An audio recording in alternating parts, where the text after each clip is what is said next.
de jeito nenhum, tá? Aliás, a gente quer 100% de acerto. É isso.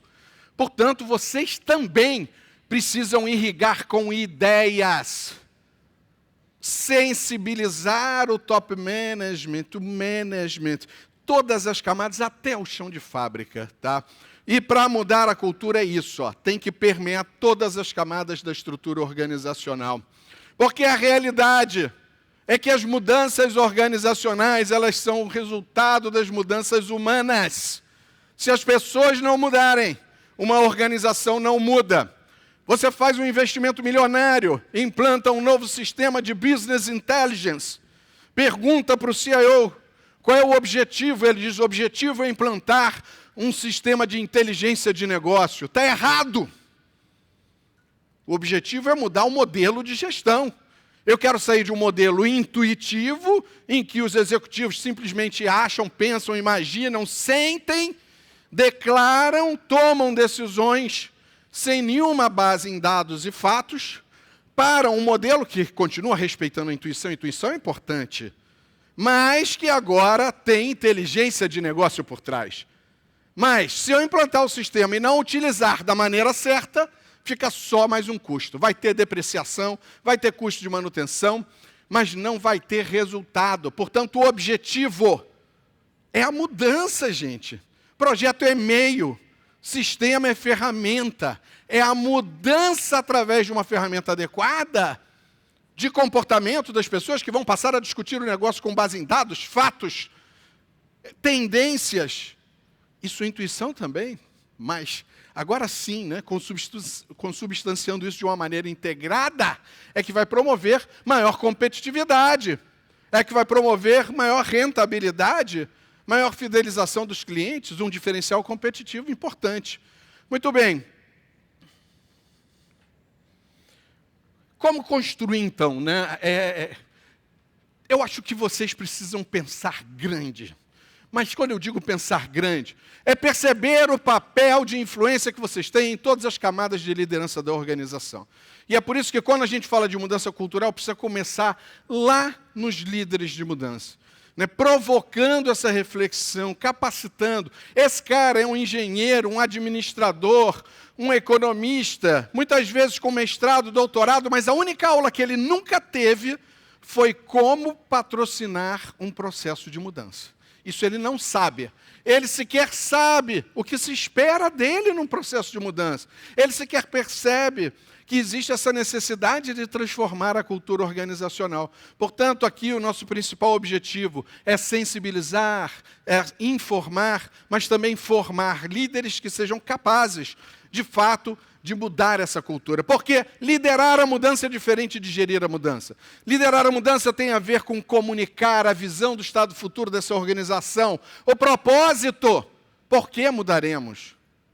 O objetivo também, mas antes o propósito. O objetivo é o que mudaremos. O propósito é por que mudaremos. A direção, para onde que nós estamos indo, manter esse alinhamento, motivar, inspirar, entusiasmar, ouvir. Esses líderes estão muito acostumados a pensar em comunicação, mas a executá-la como informação. Então eles vão para uma reunião, falam, mas muitas vezes são preparados, tem curso de oratória, comunicação persuasiva, comunicação eloquente, mas nunca fizeram um treinamento para aprender a ouvir. E ouvir é parte da comunicação. Aliás, tem uma outra pesquisa, não está aqui, muito interessante, do próprio PMI, que fala de empatia no ambiente organizacional como parte da cultura. Eles entrevistaram 1.600 CEOs no mercado dos Estados Unidos. E eu jamais pensei que fosse viver para ver um número desse. E eles concluíram, através das respostas desses CEOs, que 91% dos CEOs correlacionam desempenho financeiro com a cultura empática. 91% dos CEOs relacionam empatia com desempenho financeiro. Gente, isso é um número muito grande. E empatia aqui, leia-se, não é só a relação com o seu colaborador, mas também tomar essa posição, o ponto de vista do seu fornecedor, do seu cliente, entender essas demandas humanas que existem de todo lado. Isso é um tremendo diferencial competitivo. E ainda, atuar como embaixador da mudança, né? Criar essa cadeia de copatrocinadores. Então, esses líderes precisam, de fato, entusiasmar e persuadir os demais. Isto é papel deles. Só que eles não sabem. E a cultura não vai mudar se nós não começarmos lá de cima. E às vezes a gente fica com vergonha de dizer para o presidente que ele precisa estar um pouco mais atento com essa questão de mudança. Não tenham vergonha. Ele provavelmente quer ouvir isso, ele só não sabe.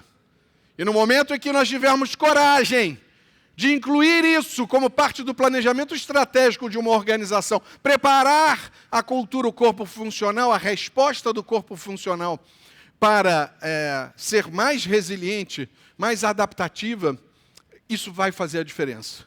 Mas é preciso colocar isso na agenda, porque não está na maioria das organizações.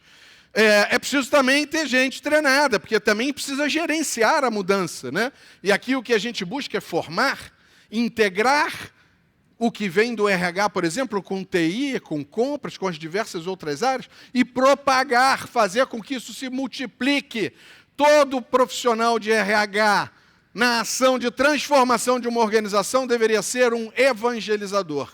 Aquele que está sempre pregando, que está sempre transmitindo uma ideia, compartilhando uma ideia, e que vai fazer toda a diferença na organização. Porque gerir a mudança tem a ver com planejamento, com gestão de atividades, com seguir processo, método, boa prática, ferramentas. É isso, basicamente, que se espera de um gestor de mudanças. Mas o líder de mudança tem um outro papel. Então, já falamos em 2 camadas, mas tem uma outra camada ainda, que são os nossos colaboradores tocados pelas mudanças, que também precisam ser sensibilizados, também têm que estar alinhados com o movimento de mudança, também têm que estar mobilizados. Há diversos estudos que mostram que, ainda que nós possamos pensar, por exemplo, que a grande maioria dos encarcerados, né, dos que estão cumprindo pena, são irrecuperáveis, e de fato números mostram que você chega a ter uma taxa de reincidência muitíssimo alta, em alguns casos em menos de 6 meses passa de 70%, isso são números dos Estados Unidos. No Brasil provavelmente é pior ainda essa situação, mas existem iniciativas transformadoras que dão sentido à vida dessas pessoas. Muitas vezes a gente pensa que é só educação no sentido formal. Mais do que isso, é encontrar o propósito de vida dessas pessoas. É criar uma cultura nova que não seja só a cultura que ele viveu, experimentou, talvez nunca tenha tido uma oportunidade de experimentar uma outra coisa. Existem barreiras para a mudança que a gente precisa conhecer e reconhecer principalmente. E a primeira delas é medo e insegurança psíquica. Aqui entra o papel da comunicação dentro do contexto, que o RH pode assumir esse protagonismo também. Né? Muitas vezes a área de comunicação está dentro do RH, mas de qualquer maneira, o RH como esse elemento que permeia, né, esse sistema circulatório que interconecta todas as organizações, manter o alinhamento vai ser muito importante. Mas há outras questões humanas mais complexas, mais difíceis de lidar. Todos nós temos ego. Ego aqui não no sentido freudiano, mas no sentido da vaidade, do orgulho, né? Mas vai mudar justamente isso aqui que eu criei, que eu tinha tanto orgulho, né, do que eu fiz. É difícil muitas vezes, é difícil para todos nós. Aliás, eu provoco vocês a uma reflexão. Será que algum de vocês aqui, ou se não todos, algum dia não foi um boicotador, um sabotador, um antagonista às mudanças? Porque eu já fui, garanto a vocês. Fiz essa reflexão, aliás, descobri que fui um boicotador muito eficiente. E comecei a refletir sobre por que eu fiz isso. Em alguns casos, eu cheguei à conclusão que foi ego, vaidade, orgulho. Não queria mudar porque achava que aquilo ia, né, me afetar de alguma maneira. Disputas por status, por poder. Ou só acontece em Teresópolis? Acho que não, né? Em todas as empresas nós vemos isso, né? Agendas pessoais. Agenda pessoal, gente, todos nós temos. É o conjunto das nossas ambições, do que nós desejamos, do que nós sonhamos, do que nós preparamos para a nossa carreira. E muitas vezes uma mudança ou processo de transformação vem a confrontar justamente a nossa agenda pessoal, tá? Muito bem, ninguém tem o poder de obrigar o outro a mudar, mas todos temos a responsabilidade por criar uma atmosfera positiva para a mudança. E essa atmosfera tem um nome: cultura organizacional. Empresas que são capazes de mudar dinamicamente, se adaptar dinamicamente, elas têm um tremendo diferencial competitivo. Aliás, eu procurei, não achei um estudo antigo que eu tinha lido, mas vou comentar, de uma pesquisadora de Harvard chamada Cynthia Montgomery. Talvez vocês encontrem na internet, se alguém encontrar, depois manda para mim, que ela tem muito texto publicado, não deu tempo de encontrar. Mas ela estuda estratégia, e ela estava pesquisando diferenciais competitivos das organizações. E nesse estudo, ela chega à conclusão de que, por exemplo, diferenciais competitivos que estão ancorados em tecnologia, num período de 1 ano, podem ser alcançados, porque a tecnologia está cada vez mais comoditizada. A gente compra a tecnologia, basta ter dinheiro, é lógico, mas a gente pode alcançar esse diferencial competitivo, salvo, né, claro, se estiver envolvendo patentes muito específicas. Mas essa tecnologia que a gente pode adquirir do dia a dia não é um grande diferencial competitivo. Quando você ancora isso em marketing, branding, sua marca, que é bem conhecida, em 3 anos você pode alcançar e suplantar esse diferencial competitivo. Porque a gente pode contratar, sei lá, a Anitta, o Neymar, algum personagem desses que atinja o nosso público-alvo e ir formando uma marca tão poderosa quanto a do nosso concorrente. Porém, aquele diferencial competitivo mais difícil de ser suplantado, que precisa de pelo menos 7 anos de trabalho consecutivos para ser alcançado pelos nossos concorrentes, é uma cultura organizacional. Porque a cultura eu não consigo comprar, eu não consigo copiar de outra organização. A cultura é única, de cada organização é única. Aliás, com influência, inclusive, da cultura regional. Porque a Honda do Japão não é exatamente igual à Honda do Brasil, que, por sua vez, não é exatamente igual à Honda da Argentina. Nem sei se ainda tem Honda na Argentina, mas se tiver, também não é igual, com certeza, né? Então, é importante estar atento a isso, né? Cultura é diferencial competitivo e dos mais difíceis de serem suplantados. E quando a organização está mudando, está num processo de evolução, algumas pessoas, elas não acompanham esse processo de evolução. É muito triste isso, diga-se de passagem. Eu, como profissional de gestão de mudanças, costumo dizer que eu sou um porteiro. E quando estou trabalhando com alguma organização, eu abro a porta e mostro, olha, aqui está a visão do estado futuro dessa organização. Peço ao patrocinador, fale sobre isso. Peço ao top management, fale sobre isso. Convide as pessoas a cruzarem essa porta, enquanto há tempo. Porque em algum momento essa porta vai se fechar. Algumas pessoas terão acompanhado a evolução em direção do estado futuro da organização, outras ficarão para trás. Essas são as pessoas que ficam obsoletas e talvez não tenham mais futuro nessa organização. E quando olhamos para pessoas desse tipo, encontramos os antagonistas. Durante muito tempo em minha vida profissional, eu pensei, antagonista, gente, esse é o cara do mal, é o lado negro da força. Porque aqui estão os caras do bem, os engajados, aqui estão os caras do mal, os que enchem o saco com o processo de mudança. Não é verdade, eu estava errado. O antagonista é uma pessoa em estado de sofrimento com a mudança. É quem mais precisa do nosso apoio. Esse é o cara que precisa de gestão de mudanças. Esse é o cara que precisa ser incluído com técnicas, com persuasão da liderança, mas com técnicas de gestão de mudanças, como, por exemplo, o uso intensivo de processos participativos. Muito bem, gente, a mudança é o que compõe a transformação. São os diversos segmentos da transformação.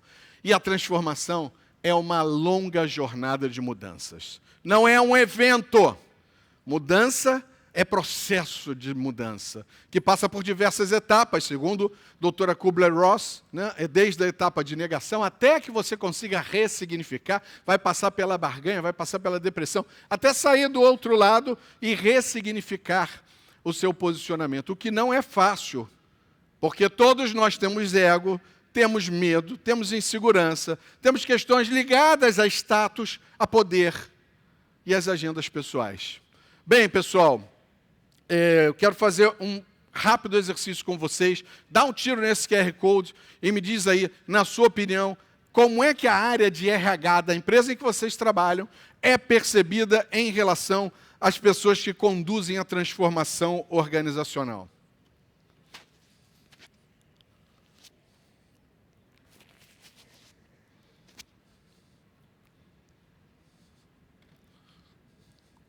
Estou em cima do horário.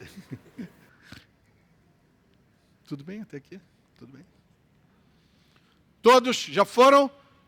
Produção, pode jogar no quadro aí o mente, por favor?